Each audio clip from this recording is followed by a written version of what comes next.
Good evening. I'm Robert Graham. I'm the president of Redeemer University. We're so glad to have you here today and or this evening, and we are excited about the event that we're going to host. Um, it's such an important and challenging time in history. Um, Following the tragic deaths of George Floyd and Ahmaud Arbery and Breonna Taylor and others, both Canadian and American societies have given long overdue attention to issues related to racial justice and equity. Providentially, Reverend Dr. Esau McCaulley's book, Reading While Black, African American Biblical Interpretation as an Exercise in Hope, came out soon after. This has facilitated a deepened conversation in many places, and Redeemer is no exception. We look forward to engaging with the book and related topics this year. Esau is the winner of the 2020 Emerging Public Intellectual Award. And this tonight is not an actual awarding of the award, but we look forward to having him on campus this fall, hopefully in person, where he'll receive the award. But it is a wonderful opportunity to hear from him. In the process, we're talking about living well amidst diversity, and in fact, a celebration of the ethnic and cultural diversity is a keystone of Kuyperian thought out of which our university comes. Scripture itself needs a cloud of witnesses, not only across time, but also cultures and places. So it is right and necessary to hear our brothers and sisters from around the world, and sometimes even just next door, to help us see the scriptures in a way we may not always be able to. Let me open us with prayer. Dear Heavenly Father, we thank you for your blessings through Christ Jesus, and for the opportunity to be here this evening. Thank you, God, for your Holy Spirit, who brings the truth of Scripture to life for us, who opens our eyes to recognize its timeless message and profound depths, particularly at points where it intersects with our lived experience. Thank you also for bringing Dr. McCaulley virtually here tonight to share insights you have given to him. Let us recognize each other as image bearers of you, and to better care for one another as you care for each of us. Let all that we do and say this evening bring honor and glory to you. We pray these things in Jesus' name. Amen. At this time, I want to welcome Dr. Jessica Joustra. She's an assistant professor of religion and theology at Redeemer University. She'll introduce not only Dr. McCaulley, but also Dr. Vince Bacote, and she'll introduce them and talk about them briefly and introduce the events. She has PhDs from the Free University of Amsterdam and Fuller Theological Seminary. She is an editor and translator of Herman Bavinck's Ethics, and for our purposes tonight, also author of an influential recent article in the Journal of Reformed Theology titled An Embodied Imago Dei, How Herman Bavinck's Understanding of the Image of God Can Help Inform Conversations on Race. Dr. Joustra. Thank you so much, Dr. Graham, and welcome again to all of you who are joining us tonight. It is a great privilege to be here together thinking about these really important questions. And tonight it's my great privilege to introduce our two speakers. Both of them are incredibly wise men with really important insights into a key phrase that we hear around the halls and the Zoom rooms at this point of Redeemer University, that Christ is Lord over every square inch. And that means that his kingdom, his justice, his rule, and his way extends to every area of our cosmos. And so tonight, as we explore big questions around reading scripture in concert with our brothers and sisters around the world, and especially with the Black American Christian tradition, and how that relates to Redeemer's own rootedness in the Reformed tradition, Reverend Dr. Esau McCaulley and Dr. Vince Bacote are wise and faithful guides. Reverend Dr. McCaulley is an associate professor of New Testament at Wheaton College, and he serves as a priest in the Anglican Church in North America. Like Dr. Graham already mentioned, he's probably best known around our halls as the 2020 Emerging Public Intellectual Award winner. This award, as we'll see more later in the fall, recognizes key emerging voices in the Christian academy, whose work spans both academic and public spheres and directly impacts the common good. And as we hear him speak tonight, I have no doubt that you'll hear exactly why he exemplifies the ideals of this award. And so because of this recent award, his work has been highlighted in our own local publications like Resound magazine, and many of us have had the opportunity to dive into his book, Reading Well Black. This book, though, has gained great accolades beyond just our little halls and communities. It's also been awarded Christianity Today's Beautiful Orthodoxy Book of the Year. And so if you've not yet gotten a chance to read this book, we've even got the COVID-19 proof electronic book version available in our library. So you don't even have to enter our building to be able to access it. Alongside his scholarly work, which includes the book that we're thinking about tonight, Dr. McCaulley is also a contributing opinion writer for the New York Times, where he publishes on a wide range of topics, including a profound piece on the Psalms and Black anger in America. If you've already read his book, you know that his voice is a really important one. He provides deep theological reflection and rich scriptural wisdom to pressing questions today. And he does it with candor and courage and deep hope in the power of the resurrection. Dr. McCaulley, thank you so much for joining us tonight. We are so grateful to have you with us. Thank you for having me. And our second speaker is also a professor at Wheaton College. Dr. Vince Bacote serves as Associate Professor of Theology and Director of the Center for Applied Christian Ethics at Wheaton. And not unlike Dr. McCaulley, Dr. Bacote is a familiar name around our halls. His work, including one of his books called The Political Disciple, A Theology of Public Life, shows up in our core curriculum. And he also spent a week with us virtually this past summer as faculty, helping us think about the work and legacy of a key figure in the tradition of Redeemer University, Abraham Kuyper. He's helped us think about both the really important transformative insights that Kuyper brings to the Reformed Neo-Calvinist tradition and areas of great concern within his theology, especially when it comes to questions about race. Dr. Bacote is a leading scholar in Neo-Calvinist thought and a really faithful guide for Reformed theology.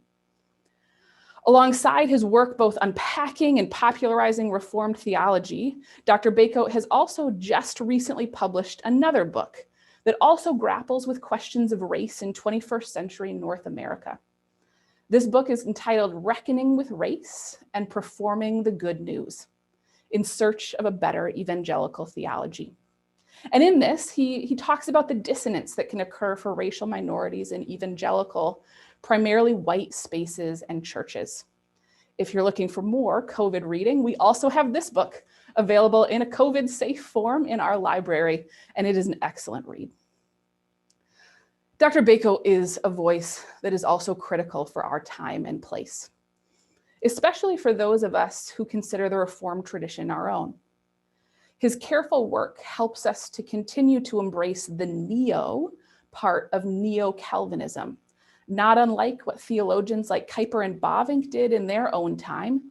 His is a voice that continually calls the Reformed Neo-Calvinist tradition to deep faithfulness, especially in areas where our tradition has faltered, and continues to help mine important theological insights of the Reformed tradition contextualized for today. So Dr. Bacote, thank you too for joining us this evening. We're so grateful that you are here. It's a privilege to be here. So as the title of this event suggests, we're here to dive into the insights and reflections that Dr. McCaulley has put forward in his latest book, Reading While Black. And to do that, we're going to first hear from our two speakers. I'm first going to turn over the stage to Dr. McCaulley, who will spend about 10 minutes thinking about and talking about the big ideas of his book, and then over to Dr. Bacote, who will spend another 10 minutes thinking about these ideas. And then in the spirit of the dialogic tradition of the Black church that Dr. McCaulley highlights in his book, we're going to turn toward dialogue between Dr. McCaulley, Dr. Bacote. At this point, I'm going to start calling them Esau and Vince. And so between them, between the insights that we unpack here, between the Black ecclesial interpretive tradition and the Reformed tradition of Redeemer University, and between the two of them and you all. As you perhaps saw on the screen that introduced this event before we got started, you also have the opportunity to send in your questions. So as we hear them talking, please feel free to email in your questions, and you can do that to ccs@redeemer.ca.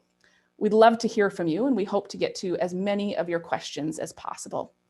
But since our time is limited and the insights that I have no doubt we'll hear are deep and rich, I don't want to spend any more time talking about what we'll talk about. Instead, I just want to dive right in. So without further ado, I will turn it over to Esau. Because they gave me 10 minutes to summarize my book and tell you how and why I wrote it. So we'll see what I can do with the time that I have. I think it's best to kind of locate the origin of when I began writing Reading While Black, which may help you understand the form that it took. In one sense, you can say that I've been writing this book my whole life. Everybody has certain ideas and certain problems and issues that they wrestle with and they try to make sense of as Christians.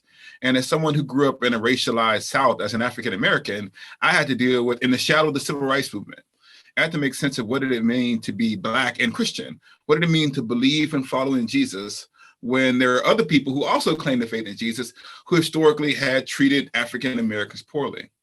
But the particular context into which Reading While Black was born was actually sometime in 2016, in the lead up to the election, maybe 2015, 2016, leading up to the presidential election, where similar to what we experienced in 2020, there was a great deal of unrest. There was lots of videos going around about the deaths of innocent African Americans. And I was at the time working on my PhD at the University of St. Andrews, working on an esoteric topic on Galatians. And as I saw African Americans dying, I thought to myself, well, no one's going to actually read my book that I'm working on now for my dissertation as it relates to these particular issues. And I remember watching like the militarized police come into Black and brown communities. And I remember them interviewing one of the activists there. And they said something that really stuck out to me.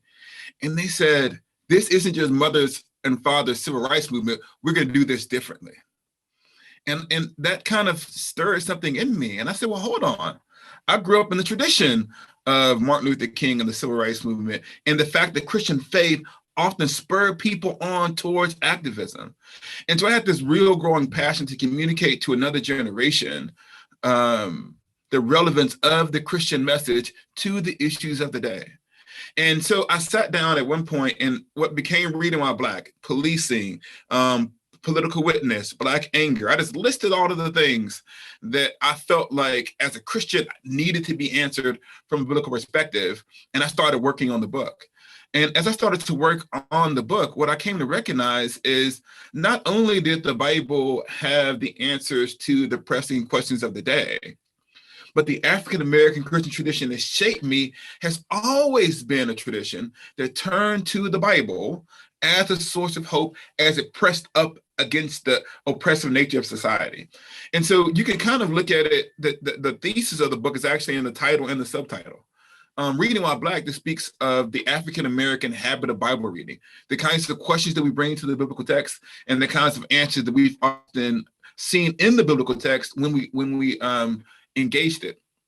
The second part of it is African-American biblical interpretation as an exercise in hope.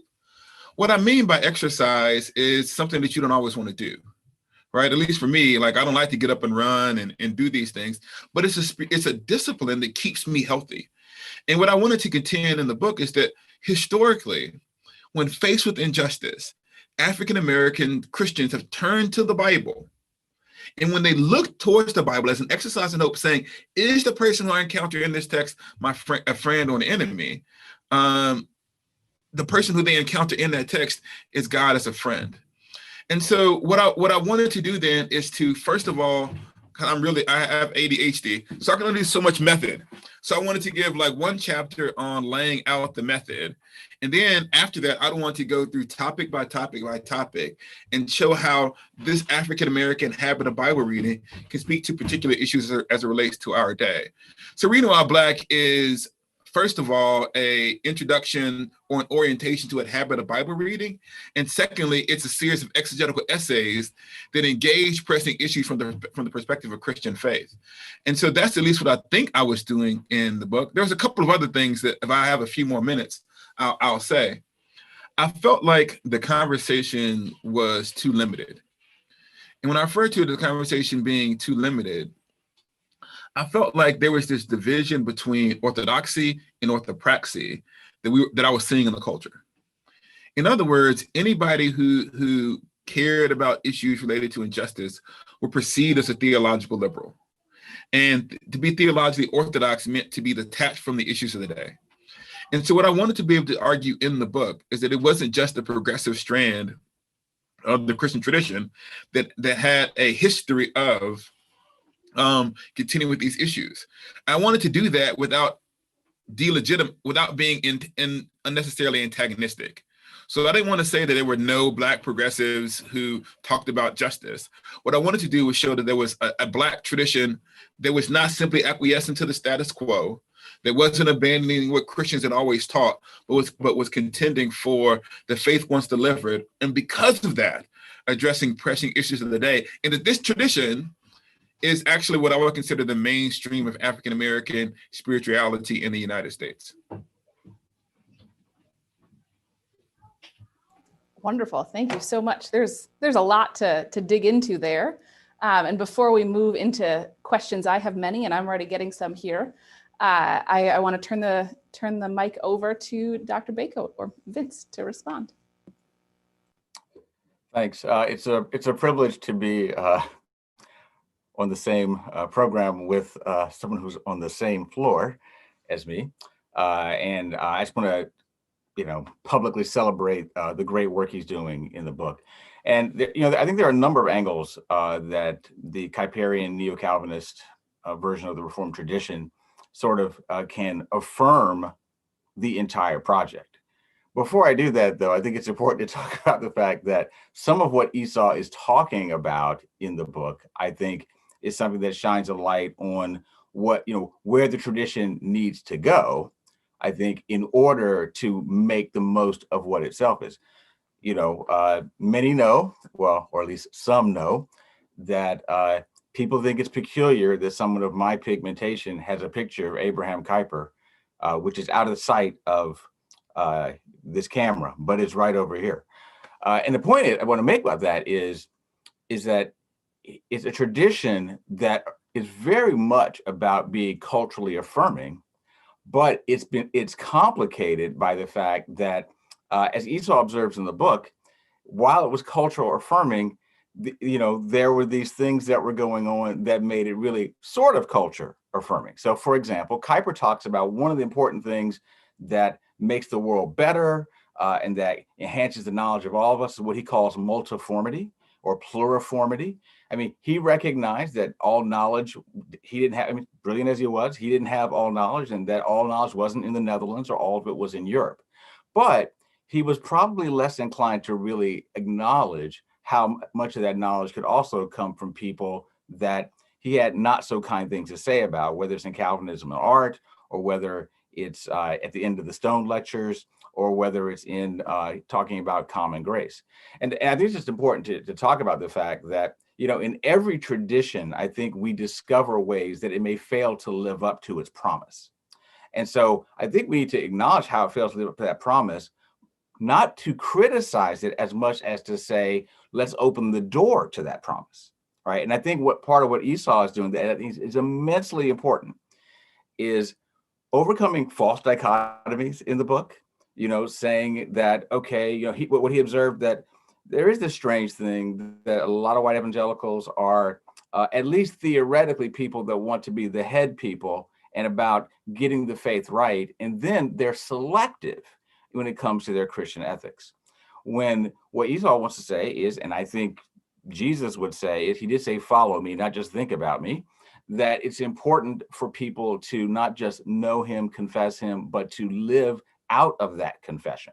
And of course, what Esau is doing in the book is saying we need to have that articulation of the faith and that practice of the faith together. And one of the best places to see that is in the African American tradition. Yet because a lot of it has taken place in pulpits, and a lot of where a lot of its articulation has happened, and it hasn't been as much in the formal academy, there are ways that the things that Esau is talking about in the book are obscured because of the nature of what the academy has supported, and also because of the irony of the fact that the people that the academy did allow in that are minorities, most of them are being formed by people who are antagonizing the Bible that, as he says in the book, is Esau's mom's Bible, and most of the Bible of the tradition. So I think it's important just to recognize the opportunity to turn to people that we haven't given attention to, but there's lots of contributions that they have available and waiting for us. And the thing is that when it comes to a neo-Calvinist perspective that has the strong affirmation about God's creation, the strong affirmation about the fact that we have to be engaging the entirety of creation, learning from the fullness of creation, which ought to include all human beings, all cultures, not just certain cultures, then that there's the opportunity to say, our vision's been too narrow. We need to broaden our vision so that we are bringing in contributions that we didn't recognize, which means in terms of Kuyper's view of multiformity or Kuyper's view of pluriformity, that it's a greater multiformity or a greater pluriformity that we really need to pursue in the neo-Calvinist tradition. So I think that's an important dimension of it to speak about. I think what's also important to speak about that's present in Esau's book is just the way that he wrote it. It's a page turner book, right? I mean, it reads well, not just because it starts out with the story about the Source Awards, which, went to the outcast part of it, not the other part I thought I was going to go to about that Source Awards. For readers who don't know, or people reviewing who don't know about the Source Awards, just look at Source Awards 1990s. You'll eventually understand the story that Esau is talking about. But the point I want to make, though, is that's using, his intellectual, his academic chops, but he's also using his creative and imaginative chops as well. And I think it's, one of the traditions, or one of the best things I think is available in neo-Calvinism is actually a commitment to doing that. But again, I think there has to be that willingness to say, hey, let's recognize that when it comes to how you write books and how you write books that might be reader accessible, but they're also actually very academically helpful as well, that you don't have to only write in one mode. You don't have to only write in one voice for it to count as a book that's really an intellectual book or something that can really enhance your mind. No, I mean, it can fire your imagination while it can also, fine tune your intellect. So I think it's really important to see how Esau's book is really a great example of doing that. And I think the neo-Calvinist tradition, again, actually in terms of its fundamental commitments, very much affirms the way that Esau went about writing the book and the mode and the style of the book, not just the content itself. But I think, as I was just saying, just to reiterate this, I think sometimes there is this weird thing that happens where people think that the way to go about doing something that counts, if people are going to think that you have enough intellectual heft, is that somehow it has to be devoid of life. It has to be like an abstract intellectual exercise rather than being something about the entirety of someone's person being expressed. You can express the entirety of your person in something that's intellectually hefty. It doesn't have to just be an arid, disconnected academic exercise. And the thing is, of course, that anyone who's a fan of Kuyper knows that Kuyper didn't just write in one mode. He wrote all kinds of modes, right? And so I think we really need to see how Esau's book perhaps gives people permission to write and articulate very thoughtful things about the faith, very deep things about the faith, very intellectually rigorous things about the faith. But you can do it with imagination, and you can do it with creativity, and you can think about readability as much as you're thinking about being intellectually hefty. So I think it's really important to note that, again, as I understand the Neo-Calvinist tradition, is something that would actually say, we've always had permission to do that. But maybe, Esau's book is something that can be a catalyst for people to say, oh, wait, I wasn't sure that I could do that. No, you can. And Esau's book shows you how. I could keep going on, but I think I went over my 10 minutes. And so I'm going to stop now, but yeah, I could say more. I'm going to interrupt you because you said something that was interesting. I don't know what the order is, but I want to comment on what he said. Can I do that, Jess? Absolutely. So when I was working on the book, you talked about the opening, and I wrote the book with that opening on purpose because I wanted people to recognize from page one, from word one, that they were in a Black world. And what I mean that is I don't think the people understand how professors determine the atmosphere within a class. I remember I'd be sitting in the class and somebody I'm going to illustrate this point by quoting Tolkien, or here's Kuiper, or here is, what's the other guy? The British guy, Monty Python. So like all of these people were from a particular culture. And so for me as a student in the class, I'm trying to make a translation and figure out how all of these characters fit within my world. And so when I wrote the book, I said, I'm going to put this in the Blackest possible place so that the reader recognizes the person who grew up like me, who recognizes when they open the book, someone who's experienced what they experienced is writing it. And for someone who comes from outside of my culture, that disorientation that they feel, and I don't get any of these references, was actually intended to be pedagogical. Because I don't think that scholars think about the narrative worlds they create with their literature. The other thing that you mentioned that was important was there was almost like at the beginning when I was writing the book, the battle as to what kind of book this is going to be. So if you really care about this, you can look at the appendix and the first chapter, which are actually written at the same time. And I took the technical part and put it at the end.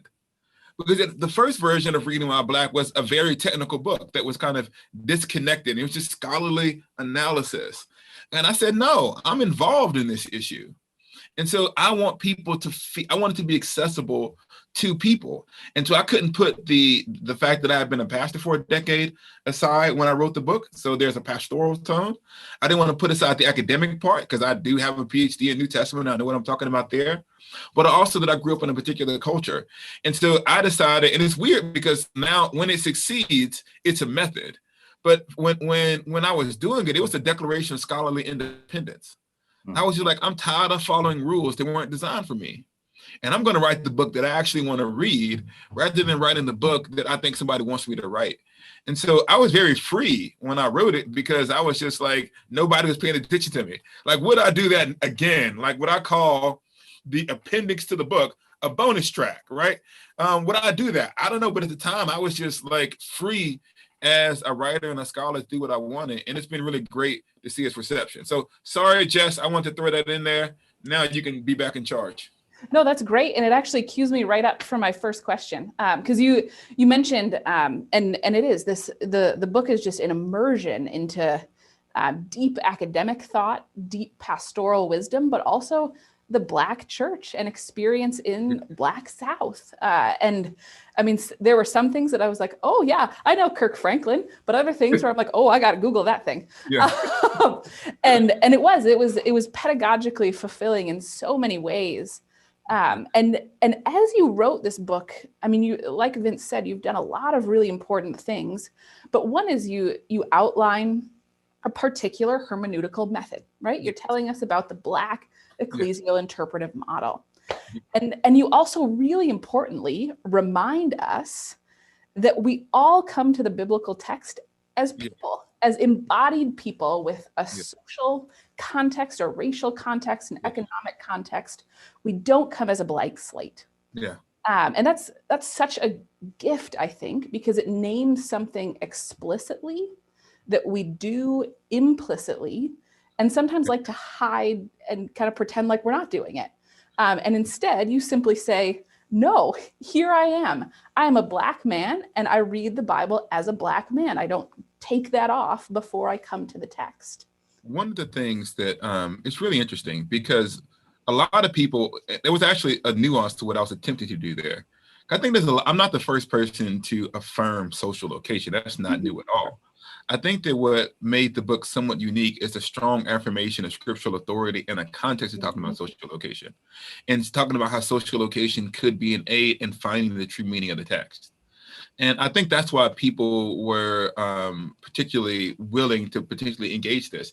But one of the interesting things about social location, and this is to be honest, is that it appears and disappears in the scholarship. And what I mean is this: nobody ever gets mad when you talk about the German interpretive tradition. And anyone who knows about German biblical scholarship knows that German biblical scholarship is different than British evangelicalism, right? We know the British kind of method. We can tell it versus what happened in the United States. And so when we're talking about like, certain groups are allowed to have characteristics and certain groups aren't. And it's only in the context of a racialized United States that we tend to pretend, we then become colorblind. A good example that I use a lot is this book, The Celtic Form of Evangelism. You remember this book? It was popular in the United States and nobody ever got mad and say, you can't have a Celtic form of evangelism. It's only evangelism. Or we talk about it like the German biblical scholarship that has a certain way of doing things. And so different cultures have different issues in different instincts arising out of their experiences of the world. And what I tried to put into print was the particular experiences of the African-American community that causes us to approach the Bible in a certain way as an aid to meaning. And that's what I was attempting to get across in the book. And hopefully, if I did it well, people saw that as a gift. Yeah, absolutely. Because I mean, one of the things you make really clear is you're not, to use a kind of fancy theological term, you're not trying to do some kind of eisegesis and read your own meaning into the text. You're trying to take your questions and have the text speak authoritatively to you in your questions, which is, I just think, wonderful. One of the things that's important to recognize is that no culture asks all the questions. Mm-hmm. It's an assumption of universal competence. Mm-hmm. And different cultures have different experiences that they then bring to the text. And the real question is the Bible able to speak to a variety of circumstances? And so the fact that a variety of circumstances are part of the human experience, and my circumstances aren't your circumstances, and that means me bringing my life to this text might help me see things that's actually in the text. Someone else's experiences might be screened out. And the paradigmatic example of this, and this is what I'm talking about being historical. We have to be historical. People argue about this. We got to be historical. It is simply a fact that if you turn to the birth of the Black church, the question that they posed, one of the first questions is, what does this Bible have to say about my enslavement and what I am as a person? And their answer to that question, rooted in their enslaved experience, was different than the answer to the question that was coming out of the white church. And the white church developed a different anthropology, right? And a different understanding of like the nature of whether or not a Christian should own slaves, rooted in how their greed blinded them to what the text said. So you have two cultures that are distinct from one another, coming to the same text, asking the same question: what is a person, and what does the Bible say that we owe to one another in this democracy? And they had different answers, and you can trace them. And so to talk about African-American biblical interpretation, in one sense, is to only speak about historical fact. This is there, and you can trace the ways in which they made that argument, and the ways in which they made that argument becomes foundational and it's a habit. In the same way, if you can look at the Lutheran tradition, that just was bequeathed law and gospel, right? And they see law and gospel everywhere. And sometimes law and gospel helps you read the text well, and sometimes law and gospel causes you to make distinctions that aren't there. But that's just a habit that was passed down. And so part of the African-American tradition is just saying, here's some habits that we developed in response to particular questions that then shape our ethos. And so, yeah, I don't think it's that controversial, but it's really strange that some people think that it is, but it's actually depicting reality. But sometimes when it's an African-American reality, it makes people a little bit nervous for a variety of reasons. And I think Esau, on top of that, just to piggyback on that, I think what happens is, or part of what happens is, a lot of people in white evangelical settings, for example, they have this idea that they're approaching the text by setting their context aside and being objective. But of course, they bring their context all into it when they want to talk about how to apply it to their lives. Yeah. So they bring the context at the end as if it never was there on the front end.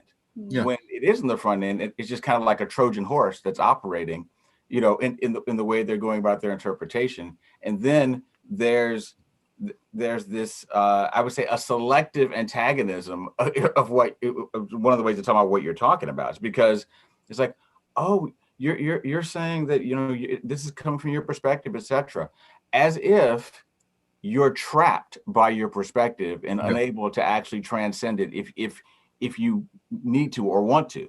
And of course, everybody can do that, right? But it is interesting that I think there is this way, as you've observed, that it's a selective willingness to acknowledge the place of one's the hermeneutical lens you bring to the text by being the person that you are with your social location, and that it's not just happening on the back end. It's on the front end, and what you say may be just the Bible, maybe just being an American more than it is just being the Bible. And exegesis, and we always have to be careful.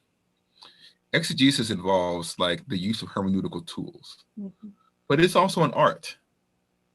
And anytime there's art, there's decisions, right? So anytime you have a word with a semantic range that you're trying to apply, it's not simply a you put in all of these data and the formula comes out. If that was the case, then all translations would be the same. But you get a bunch of different human beings making interpretive decisions, even about the meaning and the nuance of different words. Then they're having to make some decision. And that decision is in part influenced by their experiences. And so but the point about that is that what that should mean is not a despair, but the invitation to invite everybody to the table. Absolutely. So speaking of context, a question for both of you, maybe particularly Esau, but would love, Vince, your comment too. So we're sitting here virtually, and we're actually all three Americans talking to, I would assume, many Canadians. And we have two Black men, a white woman in this conversation, also speaking to what I'm assuming is a majority white audience. Yeah. And so I'm wondering, as you wrote this book, Esau, and as we're having conversations like this about the importance of interpretive methods and thinking about context and social location and the questions we bring to the text, I'm wondering, as you wrote, this book about a Black American experience reading the Bible, do you have hopes about what people who aren't Black or aren't American would take from your reading? So one of the things that I hope people would, first of all, you want to talk about primary and secondary audiences. I had as a primary audience, me, in the sense of a young African-American trying to make sense of what it meant to be a Christian in America. But I don't think that Black Christianity is closed off from the faith once delivered. So I would hope that people would they would recognize Jesus in what I wrote, right? And so I think that something being particular does not make it less universal. And so that hopefully people would see the same love for the scriptures that they themselves might share in what I wrote. And I also hope that it would help them read the Bible better. One of the things I didn't want to do, and this is one funny thing that I've heard a reviewer say, I was surprised how much Bible was in the book, because they thought it was just going to be a book about race. It's called biblical interpretation. And so although I acknowledge social location, actually make exegetical arguments that you can actually engage. Did I read Romans 13 well? Did I read, 1 Timothy well? And so one thing I hope that they get is they recognize what I describe as Black Christianity as a manifestation of Christianity. The second thing I would hope that they would see would be the exegetical arguments that help them read the Bible better. If there was a third thing that I might hope for is I think that African-American Christianity, just because of its history, has a unique kind of place that exists, at least in the United States. I can't speak to Canada, in that we never believed in the myth of American exceptionalism. And so we always had to make sense of a Christianity that was really disappointing in its public expression. So the majority of the culture was Christian. We were Christian, but we were experiencing these negative repercussions.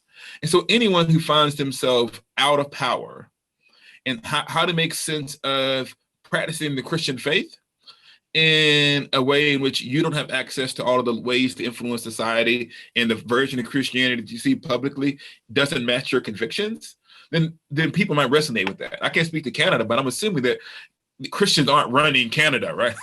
I'm assuming that like Christians in Canada are the minority who are trying to make sense of how do I live for Jesus in a place where I have no political power.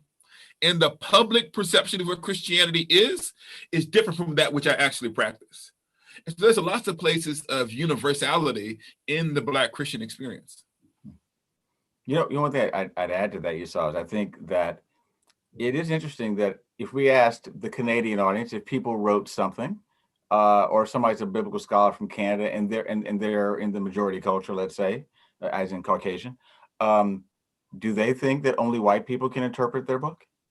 Do they think that it's, I mean, they would expect that you or I ought to read their book and learn from it, right? Yeah. So the point is, you know, do we really believe, you know, what Redeemer's president said at the beginning of this, right? That we really are talking about, you know, learning from the fullness of who the people of God are, a people that, of course, extends to every tribe, tongue, and nation, you know, all the nations in the earth being blessed. Are people willing to be blessed by those that aren't of their own culture? And other people, they expect to be in the blessing business of others, but they're unwilling to be in the getting blessed business from others. One of the things that I say is that if you think about biblical commentaries, there's a couple of things that like we should at least consider. The idea that I can set myself aside and just talk about the text is a manifestation of privilege, right? Because like I'm not living this existential crisis about what does it mean to be a Christian. But then when you get to the end, they do, you know, you read the commentaries and they get you the little paragraph that gives you even an application, even in the most kind of dry stuff, they'll kind of hint towards here's some Christian implications. And the question I always ask scholars is, when you write that paragraph, who's in your mind? It's usually the rest of the white middle class. They're not asking how does all of my scholarship impinge upon the life of a young inner city African American, right? Or an immigrant family. So even first of all, the screening out as a manifestation is something that is not indicative to every culture. And secondly, when the time comes to apply things, and so what do? As ethnic minorities? We buy the book, we read it, and then we translate it.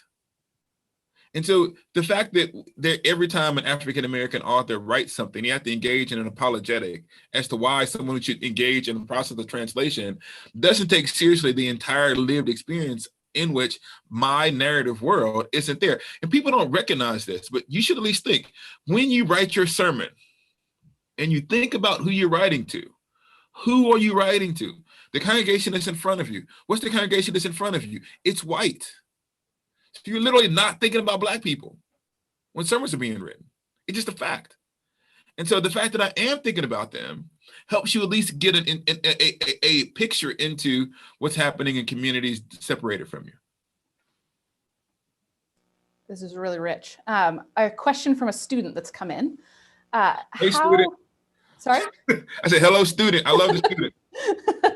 How, as a Black person, and this is to both you, Esau, and Vince, let's go first. Do you reconcile reading the same text that was weaponized against your ancestors and can continue to be weaponized against Black people today, especially if it was weaponized by people who claim to be representing Christ?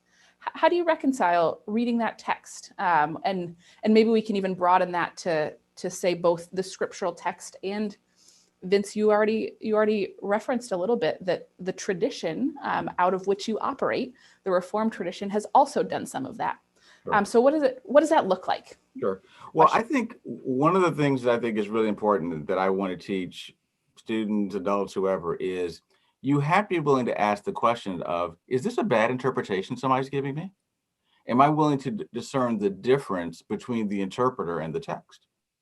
Is it possible, as Esau notes in the book, and I think he said earlier, Yeah, he did say earlier, the people who were interpreting the Bible so that it supported slavery had interests in interpreting the Bible so that it supported slavery. So I have to be willing to ask questions of, if somebody is giving me this interpretation, tell me about the interpreter, right? Especially if the interpretation that they're giving me is one that somehow gives them permission to violate the second greatest commandment, or to pervert the second greatest commandment because, oh, you love your neighbor as yourself by enslaving them, by commodifying them, by taking them across the middle passage, etc.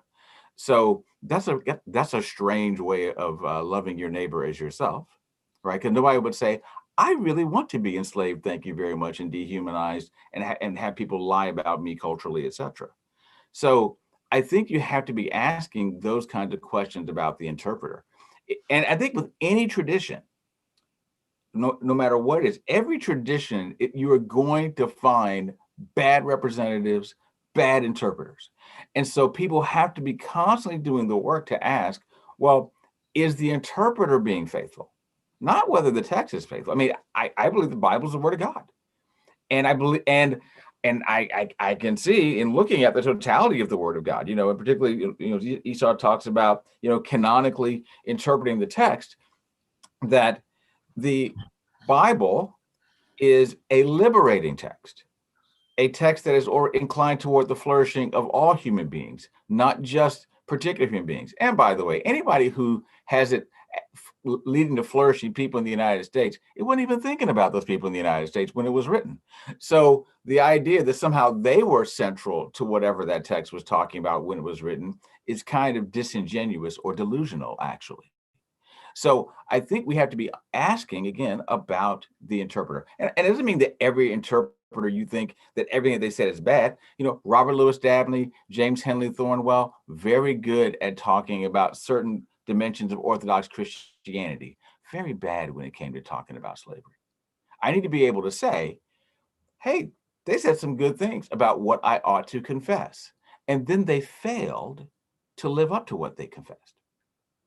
And they ignored what they confessed, so that it advantaged a system that actively antagonized the second greatest commandment, and which allowed an idolatry about whiteness. So I have to be willing to say the critical thinking of saying, I don't have to dismiss everything Dabney and Thornwell said, but I've got good reasons to throw out some things. Same thing when people are asking me about Kuyper. Why are you reading Kuyper with some of the things he said about race? Because of other things he said, and things he said actually that, if they are followed to their conclusion, actually undermine his cultural assumptions. So I have to be willing to do that kind of work. Otherwise, I just wind up deciding which people I cancel and which ones I don't. I would say part of the answer to that question is you write a book about it. But actually, there's a chapter in my book that deals with this issue in particular.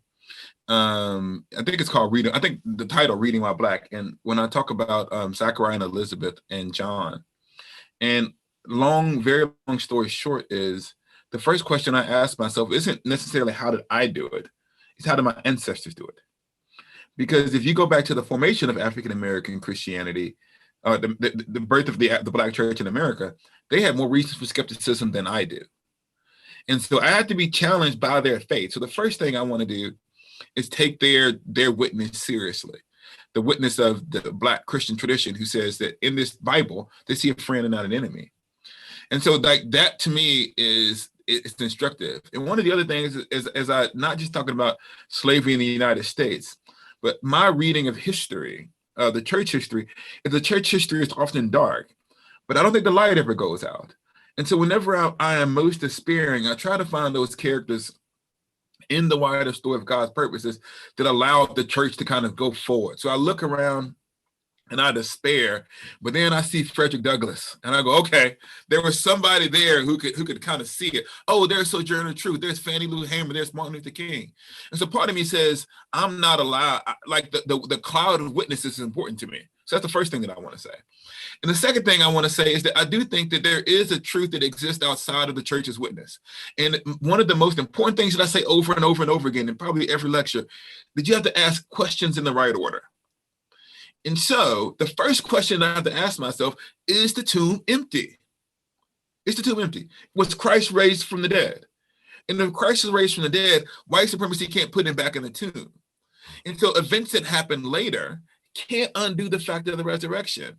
And as best as I can tell, and as hard as I can engage in the material, the resurrection happened. And in the aftermath of the resurrection, these Christians wrote these texts that spoke about what it meant to be human and live in the world. And I find that witness compelling, even when the church failed to live up to it. And so I have the testimony of Christians who were there even when times were dark. And I have the witness itself. I can't help it. I read the Bible and I'm enthralled by the character of Christ. And I don't see, like, I'm willing to stake my claim on this. When Jesus comes back to judge the living and the dead, he's not going to be mad at the people who contended for justice. Those are the people who are going to be shaking in their boots. I'm not excited about this. The people who have to give an account are the Christians who use the Bible for the dehumanization and the degradation of other people. And I'm confident in that. And one of the things that you see when you read the Black Christian tradition is they were almost like, when I read them, I was like, I can't believe you said that in like 1845. That could get you killed. But they knew what God had said. And so they told America, you're going to be judged by God. And so I find the witness of the saints compelling. I find the person of Christ compelling. I find the scriptures themselves compelling. And I am confident as to what Christian eschatology is going to. I just can't imagine Jesus saying, you know what? Y'all care way too much about poor people. I can't see it. I don't see it. The fear in the Bible is more over empty religiosity, more than there's a fear over excessive concern about justice. Well, I mean, it's kind of hard to read the parable of the sheep and the goats and think that Jesus didn't care about these things. I mean, it's a pretty strong warning. I tell people, you don't even got to know Greek and Hebrew. Just read the Psalms. There's not a translation of the Bible that you can get through the Gospels and not have Jesus talking about poor people and injustice, in James, in the book of Revelation, in Paul. And so, like, I'm not afraid. I feel like I'm confident, not in my interpretation of every issue in the Bible, but I'm willing. If I can read anything, I can read this, and I think it's there in the text. And it goes back to, I think, earlier what you were saying. I mean, I think people are lacking the imagination, or they've had deficient formation that doesn't help them to see that you can talk about a Great Commission in Matthew 28 and a Great Commission in Luke 4, and they're not in competition with each other, since the same Jesus is talking about them.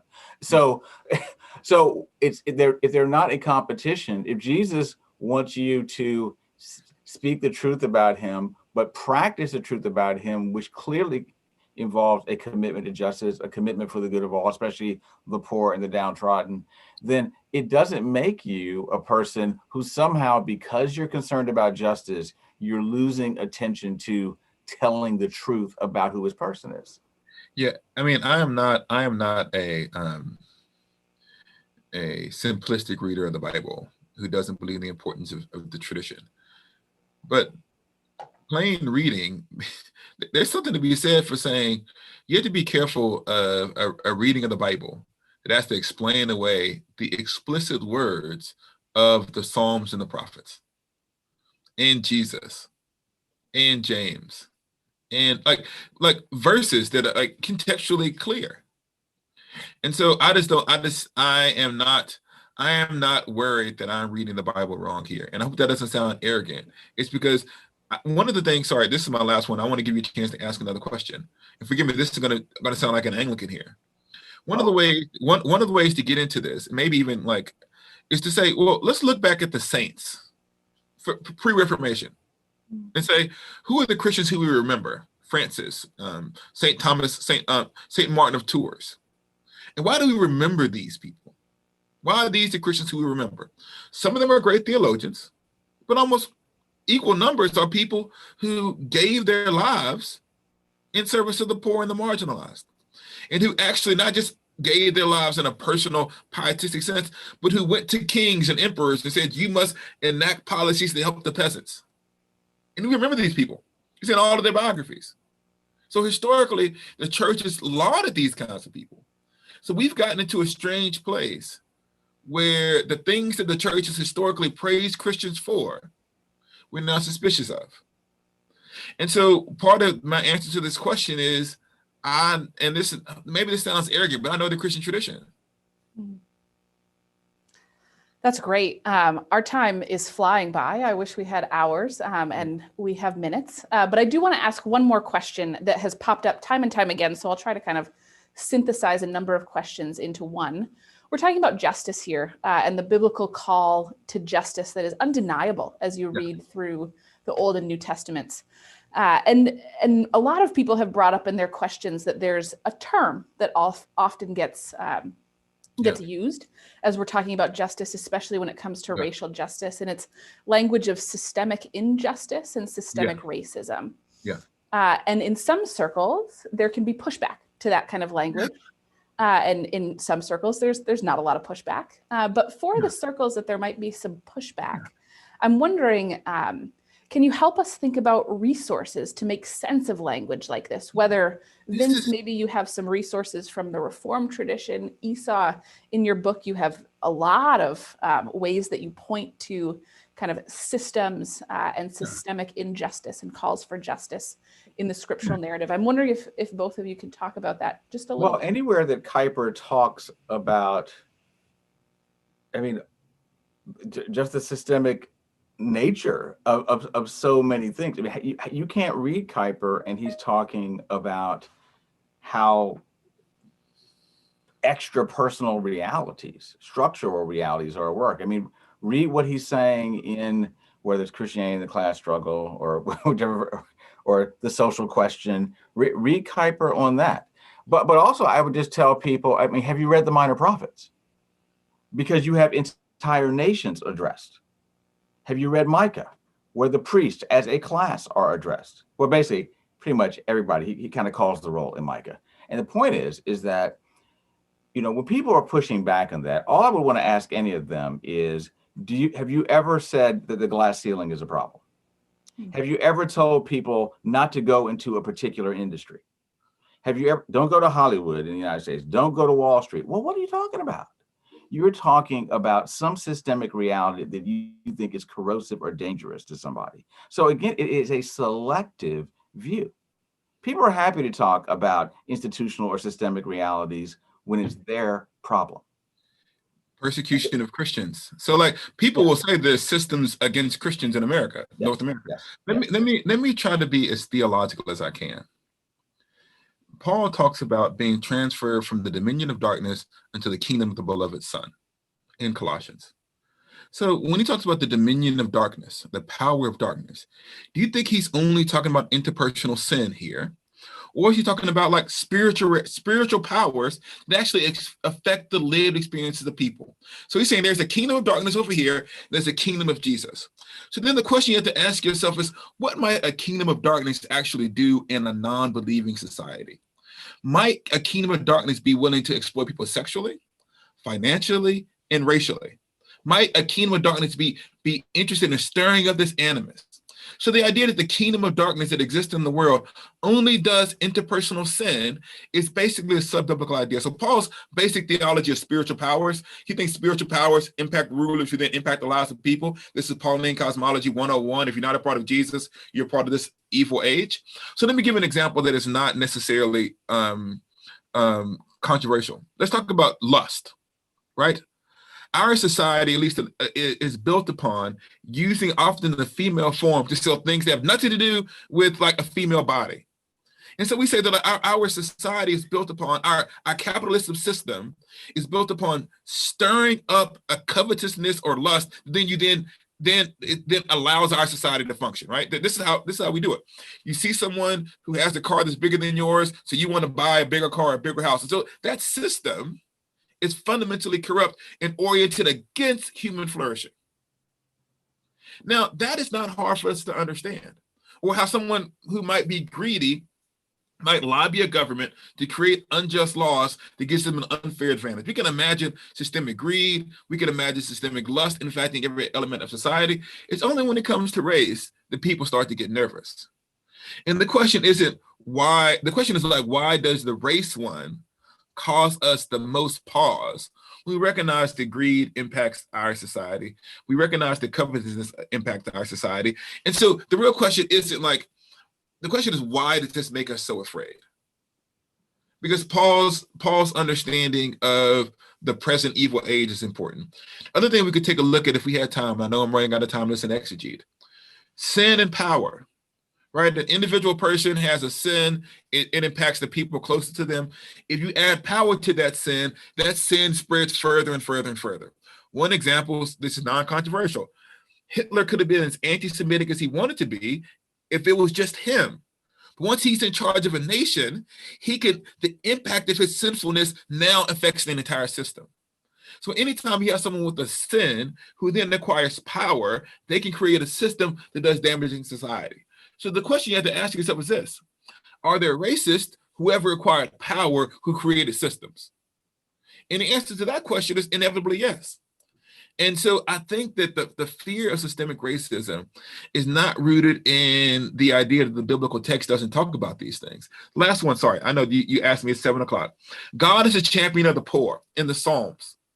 Why is God the champion of the poor?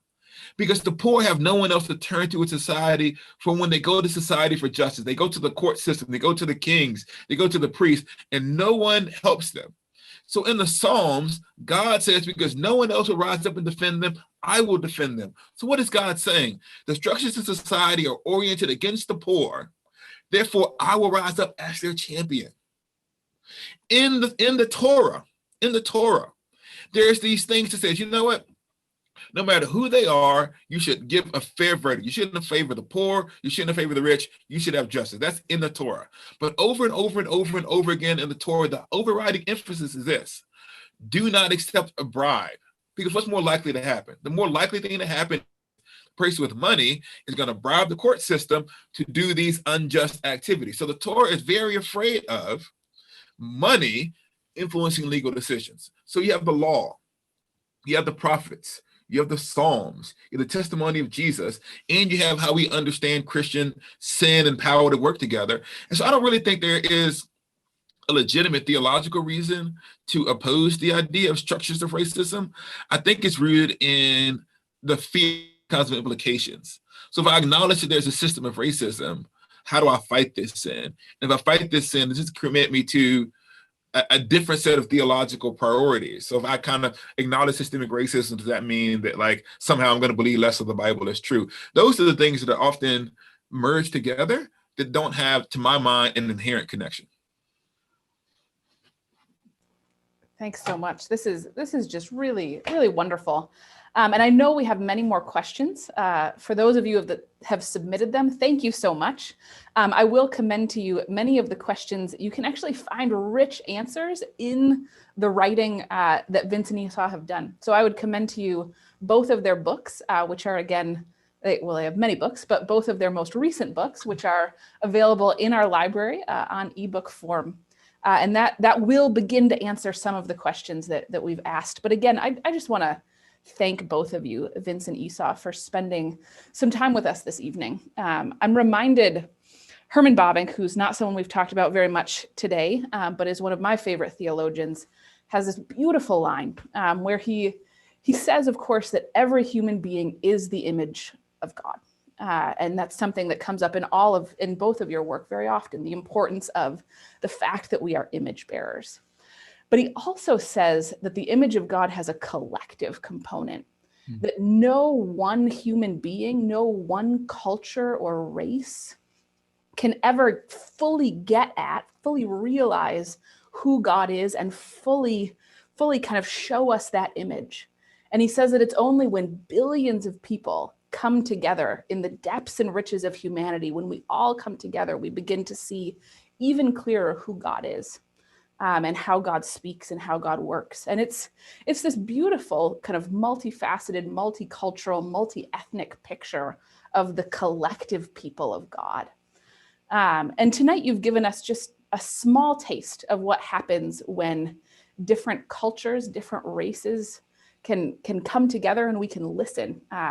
For those of us at Redeemer, again, we're a primarily white community. And by allowing us to hear some of your story, by writing this book for us to kind of listen into and giving us some space today, you've given us a great gift to see, just to dig even deeper into the truth and hope of the gospel. So I'm grateful for such a rich conversation, even if it only scratches the surface of what we could have talked about today. You both have gifted us immensely by sharing parts of your personal stories, your academic expertise, and most importantly, your uncompromising hope in the gospel and that it changes everything. And so for those of you tuning in tonight, a few reminders as we close this event. First, this is recorded and it will be saved to our YouTube channel. So if you want to tell someone about this conversation that you've heard and invite them to listen in too, in the next 24 hours, it will be up there for all to hear. And then Esau's book, you can find it in the library. It's also available for purchase in our bookstore. So we have just made it rain this book around campus, and please do read it. It is wonderful. I can't say enough good about it. It's a delight to read. And for our faculty and staff, we will actually be having discussion groups around this book. And so there's going to be information about that forthcoming. It's going to be facilitated out of the president's office, and I'm sure we'll hear more about that soon. And finally, last but not least, Esau, as we mentioned in the beginning, and I'll mention again now, you have done many wonderful things for our community already by joining us just for this hour. But we also hope to have you here with us at some point, Lord willing and pandemic pending, to celebrate the accomplishment of your Emerging Public Intellectual Award. Oh, thank you. Maybe you can invite me with the 2021 winner and we can have like a double ceremony. Maybe I should let them have their own time to shine. Maybe I'll stay away from their moment. So I'm looking forward to seeing you all in person. Wonderful. And so again, thank you to both of you. Vince, for giving us a kind of taste of some of your forays into the riches and also the problems of the tradition within which we operate as a university. We are grateful once again for your guiding voice. You've guided us before and will do so again. And Esau, for walking us through some of the big ideas in your book. Thank you all. And for those of you that's joined in, thank you for spending the evening with us, for your thoughtful questions and robust engagement. I hope you all have a wonderful night. Thank you again.